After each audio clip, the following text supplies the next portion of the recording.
All right, all right, all right. We're back. We're back, baby.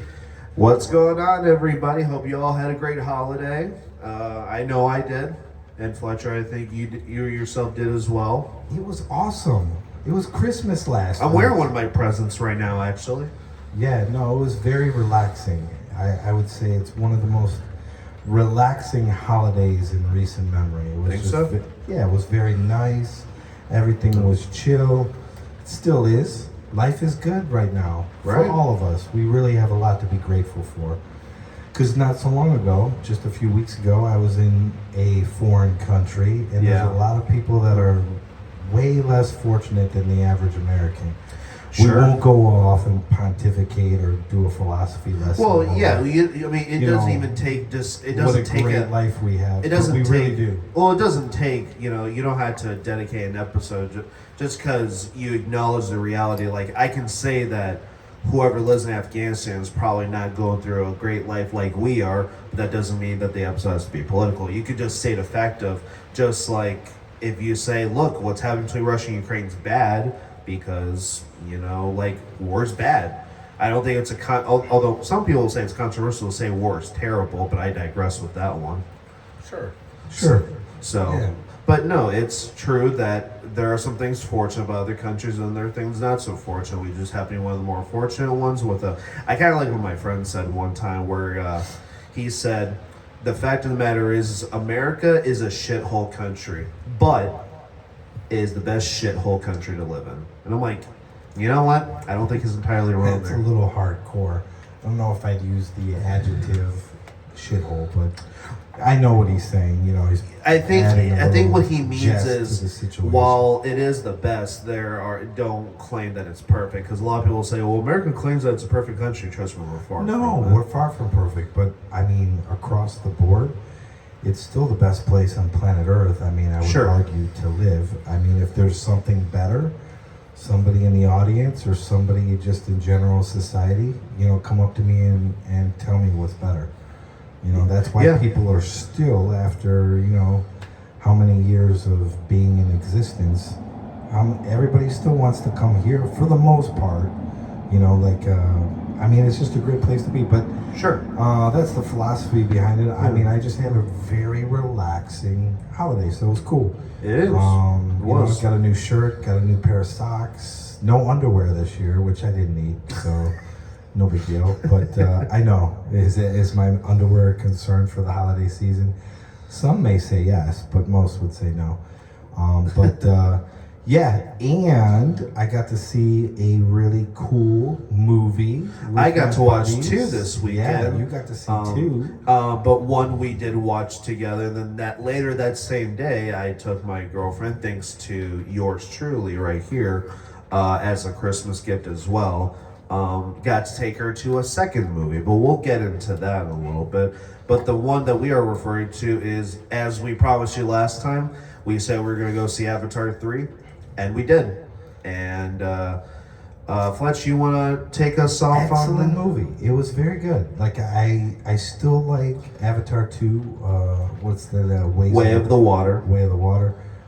Still like it a smidge better, but I would say it was a really cool experience for a 3.5-hour movie. I mean, I want to 3:15, but it did feel like yeah. 3.5 at points. Yeah, at points it dragged a little bit, like you said at the beginning. In the It first dragged. hour, it got to a point where I remember I told you, like, I was thinking, okay, we must be like hour and a half maybe through the way and whatever. And I timed this. By the way, funny story, I was telling my girlfriend that I'm like, knowing the theater we went to was probably going to have 25, 30 minutes of previews because that's just the way it's been recently.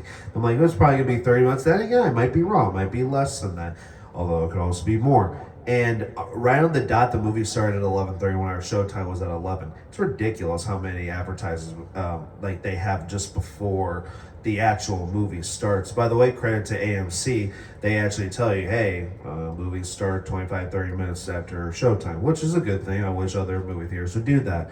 But the reason why I'm mentioning this is because I know it started at 11:30, and I checked the time, and I'm thinking, oh, it's an hour and a half way through. It's probably around 1 o'clock or something like that. And it was 12:40. So I'm like, and when I told them both, they were like, because it was four of us, our friend, my girlfriend, and Fletch and I. And when I told them both, we were all like, oh, like only an hour has passed. It was insane, but I'm not gonna. We had fun though. We brought a new person along. Yeah. Usually I'm a third wheel. There was a fourth wheel yesterday. Absolutely. Very Miss Danielle. She was cool. Yeah. I like Danielle. She was nice. Always a very nice person to be around. It was nice for her to join us, and I can't wait for future movies. I don't think she knows how to interpret like the interaction between me and Morgan. I think she's like, I think those two are crazy. I mean, and I was the one saying you're crazy, but that's neither here nor there. Wide-eyed, like, oh, they always like this. And of course, Nick was like, yes. Unfortunately, these two, when they get together, are always like that. I'm the normal one of the three. That's making a big statement too. Yeah. But in terms of to get back to the movie, I thought the movie was excellent. I'd rate it as a nice solid B. I wouldn't give it a B plus. I definitely wouldn't give it an A. But it's a solid movie. It was enjoyable. I thought it moved along great in parts, dragged a little at the beginning, and a smidge at the end. I love the new character they introduced, F.A.N, the Red Ash Queen or whatever, volcanic Queen of the Ash Tribe. Yeah. I thought that was an awesome element to add to it. I thought her character was really vibrant. It's what really made the movie. She was probably the best thing about the movie. Yeah, honestly. I thought they took some questionable turns with the main characters. But it is what it is. We can get into that once we get. We're gonna do that. probably a pros and then discuss the cons. Though we might sneak in like a little nitpick or something like that. Plus, I like the fact that she was defeated in the end. Sorry if it's a buzzkill for some of the watchers that haven't seen the movie yet, but she does eventually get defeated, and the reason I really like that was the fact that she reminded me of an ex-girlfriend, and I was cheering for the other party to win because they represented me in the whole situation. So yeah, I had a selfish interest when I was watching the movie. It was pretty funny. She literally did. I mean, if Lana's still out there in civilization, and hopefully she's not. I mean, maybe she got hit by a bus. Maybe my parents was answered at some point. But I mean, if she's out there, that's the one that tried to stab me with a screwdriver. It wasn't a very healthy relationship. Good grief. She actually looked like the rest. She wore like a hat one time. That's why I think I went through emotional trauma for about 10 seconds watching the movie, because I was like, oh my God, that's her. But no, it wasn't. But I mean, she wore a red hat one time, and she looked just like the volcanic ash queen. It was hilarious. That is funny. But I mean, we're digressing for a second. But all kidding aside, solid movie. That's where I'll leave it in terms of I enjoyed watching it. Would I watch it again? Is it a movie like an Endgame where you're like, dude, I just saw it, but I mean, if I had to watch it later today or tomorrow again, I would definitely do that because I enjoyed it so much. Probably not. And it's just because of the duration of the movie. You have to invest 3.5 hours. That's a long movie. Yeah, it's not like not like Avengers Endgame or a Godfather in your case, where you could probably just eat that for breakfast or something like that. Yeah, I did enjoy it. So yeah, and I enjoyed it too. And could I watch? I could barely watch Avatar 2 again, just because Avatar, as I say, I like those movies. I've liked all three, but I can't say I tried to be the teenager that liked Avatar a lot, owned it, and watched it a lot. I just couldn't. I haven't rewatched 2, not because I'm against it. I might one day, for the hell of it. If friends or family are like, hey, we'd like to watch more of them or something. Like if my mom wanted to watch it, I wouldn't say no to showing her the movies, you know. But am I going to go out of my way? Am I going to just Probably not. Probably not. But as far as my thoughts for the movies go, for the movie itself goes, Fire and Ash, yes, very good movie. Probably the same. Excuse me, guys. Probably the same with you. B.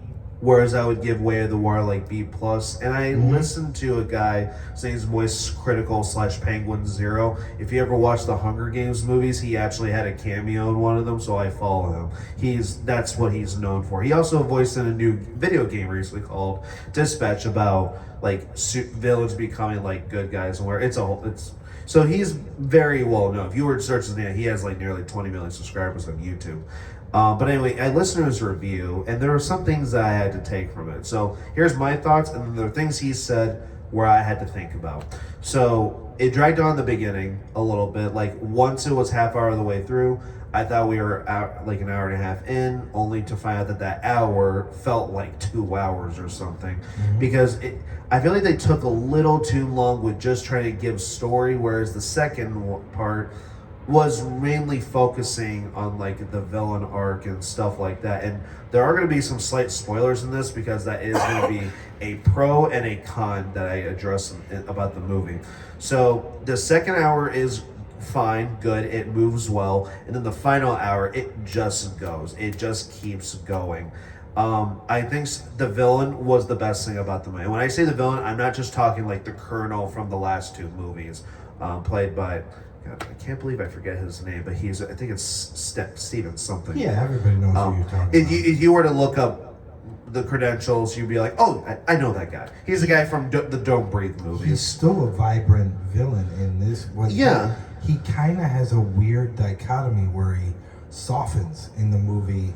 Well, that's with his the spider, and like you kind of like see a softening of him a little bit.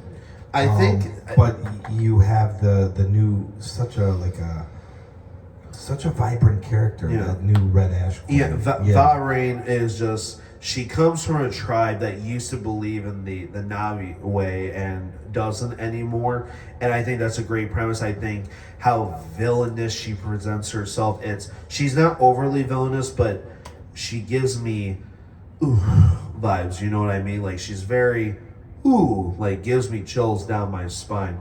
Now I can say this about 3 compared to 1 and 2. As always, the effects are unbelievable in this one. But then I'm going to get to a criticism. Again, I'm going to sneak it in a little bit. That, the first one was just about exploring the world of the Navi, the avatars. The second one was called Way of the Water, exploring the water elements. I don't think they touched on the fire element. Because each movie is supposed to represent like an element, kind of.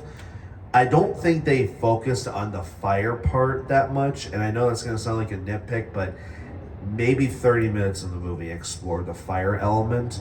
And it felt like, when I was watching the third one, I thought I was watching 2 again.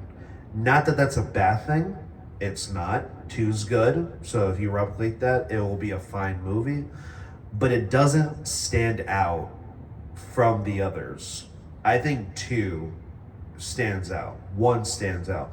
3 feels like it was like part 2 of Way of the Water. It felt like James Cameron should have just said Avatar, Way of the Water, then Way of the Water part 2 or something.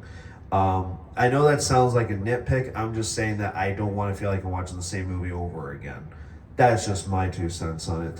And I gotta say, I think I'm gonna get to my criticisms. This doesn't mean I don't like the movie. I really did like the movie. Some of the characters were questionable in here, particularly Jake's character, Sam Worthington's character, the main character, the leader of the Navi and all that. There is a scene, again, spoilers. So here's your spoiler warning. There's a spoiler coming up. Again, I'm not going to get heavy into it, but spoiler warning. There is a scene, as you guys don't know at this point, that his wife, forgive me, I forget her name, Zoe Zelanda, I think, plays her. She has a vitriolic hatred for the humans, understandably so, given the events of Avatar 1 and 2, but particularly 1. So she just does not care for humans, understandably so. But she basically said that it got to a point where they argued, and she said like, we need to kill Spider. By the way, character I'm not really the most fond of. I don't hate him, don't really care for him given his actions in the second movie. Um, but she basically said like, humans are just vile creatures essentially. I'm only paraphrasing, but it's literally means the same thing. Mm-hmm. That humans innately are just evil. And when Jake asked her, like, so you're saying that I have some evil because, I used to be human? Our children are kind of human, so are they evil too? And she said yes. Literally admitted she has a prejudice towards anyone that has human nature, and she even brings the idea of killing Spider, like killing Spider just because he's a human and brings danger to him. And she said he's not a part of the family, so she literally said yes to all that and walked away. And this is where my criticism comes in. Jake walks out there after she storms off. After she said yes to being asked if like there's like where are problems because we're human, and she said yes, he went out to her and he apologized. I'm like, that was odd. Yeah. And they address that later and make her recount her ways a little bit. And that was actually a problem. I apparently dozed off at points, but like at that particular point, like I didn't see that part. And I'm not going to say much more than that, but she recounts. Didn't you guys say that she kind of has a come into Jesus moment of saying maybe this is not a good idea or something like that? Well, without like giving too much away about the movie, so to speak. But I mean, Jake contemplates like what to do about Spider because he represents, Spider experiences this metamorphosis where he's able to breathe the air. So he doesn't need the mask. So he doesn't need the mask like the other humans do. And that represents a threat to the whole culture of the people, because now if they discover how Spider achieved that, they will like eventually, populate and destroy that world that's so so pristine, so beautiful as it is. So Jake is dealing with that. She is like basically washing her hands of blood in the water. I think you dozed off during this scene, and she kind of has one of those moments where it's just a recollection of what she said about the human race, and she goes and runs to Jake to stop what Jake was contemplating about doing, considering Spider. I remember you telling me. So she has like I wouldn't say, but it's a very subconscious, it's a very subtle type of thing. Whereas in the scene that you're referencing, what she's actually talking about, when she kind of badmouths the entire humankind, in a very racial and very racist way. That's done in a very graphic, profound fashion. So the apology later in the film, or the recollection of like, hey, I shouldn't have said that, is done so subtly where it doesn't really have an impact on the gravity of what she said earlier. If that makes any sense. Yeah. I mean, it's a little attempt, I guess you could say. So it wasn't really a full... No, it was a half-assed way of trying to recount that argument that took place earlier. And I'm going to be honest, it almost sounds like, and I said this to you yesterday, and I'll say it to the audience here. When that argument happened between those two, I almost felt like the part where he says sorry, someone just snuck that into the script. I feel like he had a thing going of like, you're really going to label everyone, including me and your children, this way because of our human nature? Right. And then they said, switch. And then he apologizes for that. Right. That's like, that's terrible. And honestly, even Morgan, of all people, she pointed this out more than I did.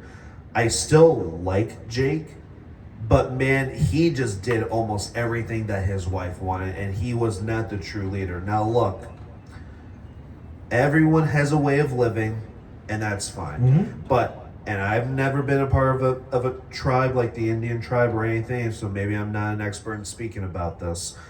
But let me tell you something. When it comes to the Indian tribes, the man leads. The man is the head. What he says goes. Now, it's not like a traditional like Christian marriage or something, or a Muslim marriage where like maybe the woman will say less and the man will lead more. Like the Indian tribes and the Navi tribes would probably have their wives speak up more and say, here's how we can protect our land and stuff. But the way Jake just followed almost everything she did, it felt like he wasn't the leader. It felt like he was just a confused soldier. And I think that was poor writing. And I don't know. I just think that No, I think the writing's one of the weakest elements of here. Disregarding the villain. The villain's great. Villain's great. Film as a whole, very good. The action's great. Excellent time. In terms of the visual effects, stunning. The creatures, the way they look Oh in there, my God. the way they like the movie looked real. And I'm gonna be honest with you, that's another thing I wanted to point out. I just showed Morgan, great movie. I watched the extended version and didn't realize how much they added to it, so it's really nice. I just showed Morgan Spider-Man No Way Home recently, and as great of a movie that is, I gotta tell you, and you can't help it, it's a superhero film, it's about things that are not real, like the multiverse and stuff like that. But a lot of the action scenes, you can just tell there was CGI. Again, Right. you can't help that. I'm not going to say, well, here's the problem with No Way Home. The movie doesn't look realistic. I'm not going to say I know that. what you're I'm just saying. not going to. But when I watch something like Way of the Water or this one in particular, the movie looks like it's real. It looks like it can be a part of our society, of our planets, because the effects are just gorgeous in there. Yeah, no, that's one of the better, if not introduction of the villain Varang, but I'm right on par with that. The special effects, standalone, they're phenomenal. I think just I in mean, effects alone, you get yeah. an A+ for that one. Yeah, you can like really. I mean, if you just want to go see a visually stunning movie, go see Avatar 3 for sure. And I'll still recommend you go highly see it. recommend. The action, the scene that I was looking forward to from the trailer, I thought they were gonna because again, I've mentioned this to you guys. I don't think I expanded on this enough. The fact is, I pay attention to a lot of things that most people don't pay attention to, and I think that's given the fact that I'm autistic. So I point out things and I notice things that no one else points. I'm not saying I'll criticize every little thing, but they're just things I notice. In the trailer, actually, a key example of this is Spider-Man 2, the original one with Tobey Maguire. There is a big difference in the Spider-Man 2 commercial. Like when that was the stuff right there when the commercials played. It was always getting you hyped for the movies. And in the trailer, the scene where Spider-Man takes the elevator because his powers are not working. At one point, I laugh, kids laugh at the stupidest stuff.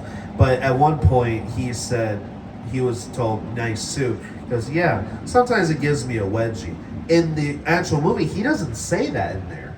So, like, again, small stuff that most people wouldn't notice. Sure. Now, unless it's like, you show something in the trailer and it's not present and it's like a big element, then you obviously notice. But dialogue like that, you won't.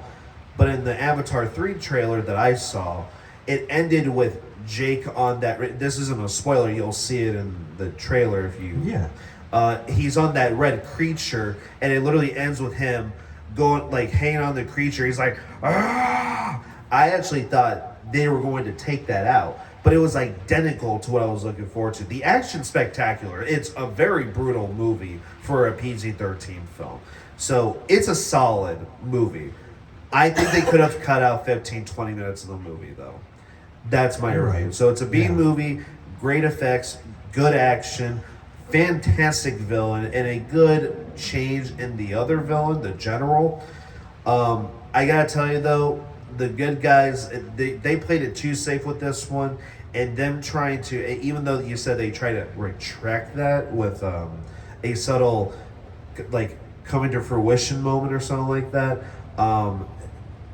The writing is at half the movie. It's pretty weak. I'll just be honest with you. And I think this gets into what else we want to talk about, and we don't have to spend a long time talking about this. Is this really speaks to the state of Hollywood at this point? Yeah. And the reason why I'm talking about this is I've mentioned this with a lot of things. There's a lot of things I see around me or stuff that I'm watching recently. And a trailer that we saw for the Avatar movie, it just gets to a point where, how do I say this? Nobody knows when to stop things. Nobody knows when to move on. And I'll make a quick example of this with video games. I'll just sneak it in for like 1 minute. One of my favorite video games to play of all time, and I hope they never make a movie on this, is called Dark Souls. Now, funny story, 1 and 3 are connected, 2 was its own thing. Like a smaller company within the company made it. It wasn't the company as a whole. It's a very complicated universe, but basically the story of Dark Souls is the Abyss is about to overtake the world, but to push back against the darkness. Again, I'm being very basic with this. To basically get rid of the darkness and the world can thrive, you had to rekindle the flame. There is a flame, like it basically gives life to the entire world. Actually, if Earth was powered by the flame, that's basically what it is. But the thing with that is, the more you rekindle it, the flame gets weaker. So 3, what that does is it ends. They've been around a long time, so now no major spoiler warning. It ends with when you try to rekindle the flame is only in your hand, but the flame itself is not rekindled. Basically saying the trilogy was ending. Now, the company would make on other games, like a very popular one is Elden Ring. You've probably seen me and Patrick wear shirts of the game Elden Ring at points. But Dark Souls 3 ended what it was supposed to. It basically told people it's okay to move on. And I think that is a very good thing. And I don't care for the show that much. Actually, I should have stuck this to a pop culture hot take episode. But as much as I don't care for Breaking Bad, the show ended when it was supposed to. Yeah. And a show that Morgan and I are watching, Stranger Things, it is ending on New Year's Eve. It's ending, like after 5 seasons, just like Breaking Bad did. It's ending because they know it has to end. And that's not what's happening with Marvel, and I'm getting the feeling it's not going to happen with Avatar either. If James Cameron gets in over his head, that we just saw a teaser for the Avengers Doomsday movie, and I saw Thor was in there, Chris Hemsworth, and then I saw a casting recently. They said that they're recasting Chris Evans for Captain America, and I'm like, what was the point of ending the story with Avengers Endgame? Right. Wasn't the whole point was Spider-Man supposed to take on the mantle, lead the new Avengers or something like that, and Doctor Strange and stuff like that, because Iron Man's no longer around. And now they casted RDJ for Doomsday. They're recasting Chris Evans for Captain America. It's like, what are these people doing? Wasn't Falcon supposed to be the new Captain America? Yeah. And my biggest question is, and this is why I really don't want to see next year, but you're insisting on we do. When do things end?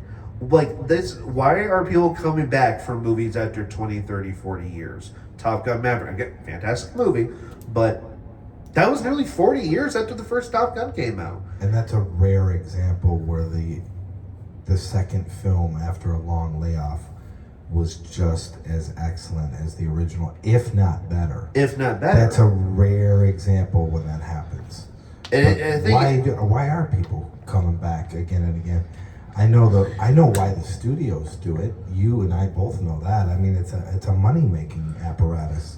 They're trying to print money with these franchises. I mean, obviously, the Avengers, huge, mammoth franchise in terms of movie making, but why would you come back I mean, the last Endgame was fantastic. Why would you try to come back with a John Wick 5 when you have such a quintessential perfect movie in the fourth movie, which was just so great. 4's narrative was 3 and 4 in particular, but before specifically, the whole narrative is aiming towards John Wick's end, his legacy. What is he going to leave? How is he going to live his life once he's done with the high table? Such a great movie. It's a fantastic. I just love that movie. It is. Yeah. And it's like, so they don't know how. What is your sentiment? Why do they come? Is it a statement about like just movie making the industry in general, where they have a lack of like impressive characters? They have nothing. Or franchises? They just have nothing, Fletcher. They can't just develop something new and try to run with that. They just keep going back to the well of like, well, we'll just do this because we know we can make money with it. You know what's pretty interesting is you can argue that most people won't think this, but I think it will. I think I'll say this. The fact that RDJ is Doctor Doom in Avengers Doomsday, the fact that Chris Hemsworth is still Thor, and the fact that they just casted Chris Evans as Captain America, you can argue that this is Disney admitting that the current MCU is a total failure, and now they gotta bring back what made them money in the first place. I agree with that. I just think, everyone, look, I'm all for business. I'm all for capitalism. If you want to make money and you know you can make money, have at it, man. I don't think it should be illegal to make a John Wick 5 or whatever. It's not illegal. Yeah. It's just, it's just good taste. Like, it's... Is what was the right thing to do? Everyone liked The Godfather and Terminator and Goodfellas and all that. Now, Goodfellas is based on a true story. That's a little different. But these movies were made with heart. There's a reason why Godfather only got 3 movies. Like, no one's talking about making a Godfather 4, although some crazy people probably suggesting the idea. But, in fact, here's a great example of, granted, it didn't have a great end to begin with, but I can give you a great example of they decided to come out with a sequel after a long time, and the 4th one was the worst. Matrix. That's a great example. Like, the first 2 were great, 3 was flawed, it was okay, and whatever. Whatever, you do you. And 4 was a total shit show. I tried to like it, but it was a confusing movie for me, but it's a story for another time. It is a story for another time. Yeah. The fact is I think Avatar's going to suffer from this. Who knows? James Cameron wants to make a 4th and 5th Avatar. A 4th and 5th. Morgan claimed recently that they're talking about 6th and 7th. I'm like, I'm not saying anything about it, but if that's the case. She did show us, like, on her phone, that there is discussion of, like, a 6 or 7. It's like, where is Avatar going to end? What story is James Cameron trying to tell us? And I'm like, fine, director, you made good products, that's all good. That's all fine and dandy. But where does this end? Like, when there's a story, the story has to have an end. And that's the same thing I say to Disney and Marvel. Where is the end? How long do you plan to make these movies for 100 years? Because it's gone on since 2008. We're going on, goodness gracious, we're going on 2 decades of this universe itself, the Marvel Cinematic Universe, it's going on 2 decades. Right. In 2028, it'll be 20 years since Iron Man 1 came out. Iron Man. I still remember when they came out. Me Isn't too. that crazy? I remember seeing. Remember when Iron How Man? many are there? 3? Iron Man 3. Although 3, right? according to RDJ, 4 because he says Captain America: Civil War was Iron Man 4. Well, I know what you're saying, but 3 actual Iron Man movies. Yeah. And they kind of like, I don't see them coming out. But anything is possible in today's world. But I don't see them coming out with like. That's a pretty nice trilogy of movies there. 1, 2, and 3. Like I don't know. I would just explore other characters and try to build more franchises rather than going back to a franchise that's kind of run its course. in my opinion. But I understand why people do it. It's all a business decision. I just don't know if it's the right thing to do. No, it's not. It's movies need to be made with heart. Like, you know why I like movies like The Wolf of Wall Street? It's because it was made with heart. You can tell that Leonardo DiCaprio enjoyed that movie. And that's my concern with John Wick 5, like I said in the last movie. I'm getting the small feeling. There's two theories I have on it. One, I don't think Keanu is going to enjoy doing it. I just don't think he is. He insisted back in March that the character was dead. I'm actually concerned because that's where things fall apart, is when you know that an actor just does not like doing the role. Take Harrison Ford. He didn't like doing he liked doing Indiana Jones, but he didn't like doing like the fourth one, you know? And that's where it would fall apart. And I almost lost my train of thought. And oh yeah, my second theory is I'm getting the feeling with Ballerina not doing well, I feel like they're trying to come out with 5 to compensate for the failure of Ballerina or the mediocre reception that the movie got. Yeah, I liked it. I liked the movie, but like the movie box wasn't office was bad, not but yeah, great. no, It wasn't great. It wasn't a slam dunk. Man. No, it wasn't. And I had a feeling that it was not going to do that great, but I don't know. I digress. So yeah, that's going to be it for me on Avatar and the state of Hollywood and media and stuff like that. I don't know if you have any final thoughts on any. No, I think we could come back in another segment and expound a little more on the fact of why Marvel is doing this and lead into maybe a discussion about like Marvel movies in general. Yeah. Explore the character. I don't know anything about Doctor Doom because Doomsday obviously is going to introduce Doctor Doom into the universe as this like uber villain that's like a really strong. He's a very big deal. He's worse if they were to be lore accurate anyway, although they haven't been recently. I mean, Doomsday, he makes the potential of this. He makes Thanos look like a joke. Really? Oh yeah, Thanos they actually overpowered. My next question was going to be how formidable is he compared to Thanos? So you're saying... So Thanos they overpowered, but in the comics, I mean, he's pardon my French, but he's a little bitch when compared to Doomsday. Really? Well, he gets to a point where he gets Odin's powers, at making him a formidable opponent. It took like almost the entire event, like the Marvel universe, to stop him. Just to stop him. I mean, the Fantastic Four couldn't stop him. He put Hulk in his place. Like in the comics, Hulk could beat Thanos at almost any point, depending on where he is with the stones. They did that in Endgame. Remember when they had the one-on-one with Hulk and Thanos? My other that was Infinity War. Or Infinity War. There was no one-on-one in Endgame. Hulk was honestly he was so undermined in Endgame. Yeah, like it didn't make any sense when they had a hand-to-hand combat scene. It was like Thanos was as strong as the Hulk, which made no sense. I didn't think that was accurate, but I mean, what do I know? So, anyways, we'll come back in a segment. We had a little electrical technical difficulty. I don't know what happened. The little party in the USA sign went out halfway through. I heard something pop, but it's really weird because nothing else went out. So I'll explore those options. We'll come back. We'll do another segment, maybe talk a little movies, talk about whatever, pop culture. And we'll be back. Especially before the new year, which probably could be something we talk about a little bit as well. Yeah, so. New Year's is coming up next week. No, not even next week. It's coming up in like 3 to 4 days. 3-4 days. Well, this upcoming week, right? It's next week, but yeah, you're right. See, as far as I'm concerned, once the weekend hits and like Monday and Tuesday are I say it's this week because the last week has just already passed. Yeah. That's just the way I am. But hey, everyone's different. So we'll see you guys in the next segment. Yep. Cool beans.